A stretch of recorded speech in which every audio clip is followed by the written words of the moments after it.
नमस्कार मित्रांनो, जगातील सर्वात महत्त्वाचा तेल मार्गापैकी एक असलेला स्टेट ऑफ हार्मोसमध्ये तणाव वाढला आहे आणि याचा थेट परिणाम भारतावर होणार आहे. नेमकं काय घडतंय आणि तुमच्या शिखरावर कसा परिणाम होईल? चला पाहूया आजचा सविस्तर रिपोर्ट.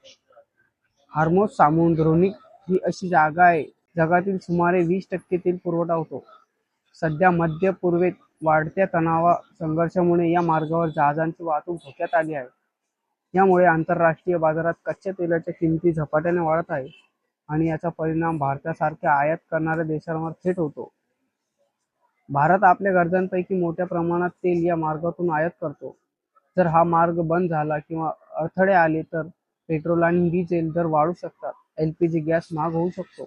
वाहतूक खर्च वाढल्यामुळे अन्न आणि इतर वस्तू महाग होऊ शकतात. याचा थेट परिणाम महागाई वाढण्याची शक्यता आहे. तज्ज्ञांच्या मते जर हा तणाव दीर्घकाळ चालू राहिला तर भारताचा आयात खर्च वाढेल आणि रुपयांवरही दबाव पडेल. मात्र भारत सरकारकडे काही प्रमाणात तेल साठा उपलब्ध आहे आणि पर्यायी देशांकडून तेल खरेदी करण्याचे प्रयत्न सुरूच आहेत. तर मित्रांनो, हार्मोजमधील तणाव हा फक्त आंतरराष्ट्रीय मुद्दा नाही, तर तो थेट आपल्या रोजच्या जीवनावर परिणाम करणार आहे. तुम्हाला काय वाटते? पेट्रोलचे दर अजूनही वाढतील का? कमेंटमध्ये नक्की करून सांगा आणि अशा महत्त्वाच्या अपडेट्ससाठी चॅनलला सबस्क्राईब करा.